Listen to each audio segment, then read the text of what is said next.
அஸ்ஸலாமு அலைக்கும் வரஹ்மத்துல்லாஹி வபரகாத்துஹு.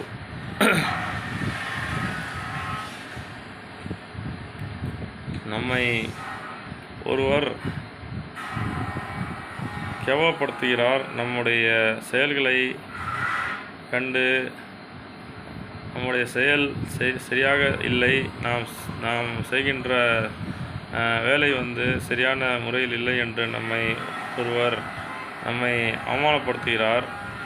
அது நம்மை சுற்றி இருப்பவர்களாக இருக்கட்டும், அல்லது நம்முடைய சொந்தக்காரர்களாக இருக்கட்டும், நம்முடைய நண்பர்களாக இருக்கட்டும், யாராக இருக்கட்டும், நாம் அந்த இடத்தை விட்டு நகர்ந்து விட வேண்டும். நம்முடைய மரியாதையை நாம் காப்பாற்றி கொள்ள வேண்டும்.